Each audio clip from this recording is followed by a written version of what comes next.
Interlock education সেন্টারের পক্ষ থেকে সবাইকে স্বাগতম। আজকে আমরা অনুপাত এবং সমানুপাতে এই চ্যাপ্টারের আরেকটা শর্টকাট টেকনিক নিয়ে আলোচনা করব। যদি কোনো অঙ্কে অনুপাত দেওয়া থাকে এবং পৃথকভাবে একটির পরিমাণ দেওয়া থাকে এবং অপরটির পরিমাণ যদি চাই, যেরকম একটি মিশ্রণে লোহা এবং তামার অনুপাত 5:2, তার মানে অনুপাত দেওয়া আছে। উক্ত মিশ্রণে লোহার পরিমাণ 25 গ্রাম, তার মানে পৃথকভাবে একটার পরিমাণও দেওয়া আছে, অপরটার পরিমাণ চাইছে, অর্থাৎ তামার পরিমাণ কত। তাহলে এই ধরনের অঙ্কে আমাদের কি করতে হবে? নিয়ম হচ্ছে কি, একটির পরিমাণ ভাগ অপরটির পরিমাণ সমান সমান প্রথম রাশি ভাগ দ্বিতীয় রাশি।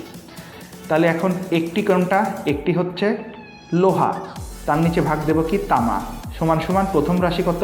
প্রথম রাশি দেওয়া আছে 5 ভাগ দ্বিতীয় রাশি কত দেওয়া আছে 2, তার মানে 5/2। আচ্ছা, তাহলে লোহার পরিমাণ কত দেওয়া আছে? যে লোহার পরিমাণ 25 গ্রাম, তার মানে এই লোহার জায়গায় বসায় দেবো 25, তার মানে আমাদের কত হচ্ছে 25 ভাগ তামা সমান সমান 5×2। তাহলে এখন যদি 25 ভাগ তামা 5×2 হয়, তাহলে এখন 25 ভাগ তামা আর হচ্ছে কত 5×2, অর্থাৎ 5/2 আছে। তাহলে যদি আমরা এখন গুণন করি 5 গুণন তামা 2 গুণন 25, তাহলে 5 গুণন তামা সমান সমান 2 গুণন 25। তাহলে 2 গুণন 25 কি যদি এখন আমরা তামার পরিমাণটা বাইর করি, তাহলে তামার পরিমাণটা আমার কত হবে?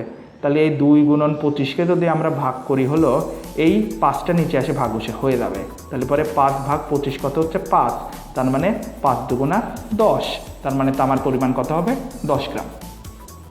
একইভাবে আর একটা উদাহরণ দেখে আসি। দুটি রাশির অনুপাত 9:15, পূর্ব রাশি 36 হলে উত্তর রাশি কত? আমরা নিয়ম কি জানি? একটার পরিমাণ ভাগ অপরটির পরিমাণ। তাহলে একটার পরিমাণ কত আছে 36, অপরটির পরিমাণ উত্তর রাশি, এটা বাইর করতে হবে। তার মানে 36 ভাগ উত্তর রাশি সমান সমান প্রথম রাশি ভাগ দ্বিতীয় রাশি। তাহলে প্রথম রাশি কত আছে 9 আর দ্বিতীয় রাশি কত দেওয়া আছে 15।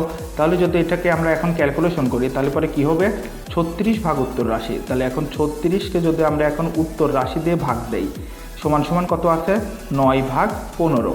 তাহলে যদি এখন আমরা ব্যস্তানুপাতে গুণ দিই, অর্থাৎ 36 গুণন 15 9 গুণন উত্তর রাশি, তার মানে কত হচ্ছে 9 গুণন উত্তর সমান সমান 36 গুণন 15।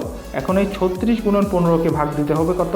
এই 36 গুণন 15কে যদি আমরা ভাগ দেই এই 9 দিয়ে, তাহলে ক্যালকুলেশন করলে কত হয় 3 তিরিক্ষে 9, 3 5 15, আর 3 দিয়ে যদি 36 ভাগ নিই তাহলে কত হচ্ছে 3 12 36, আর 12 আর 5 গুণ করলে কত হবে?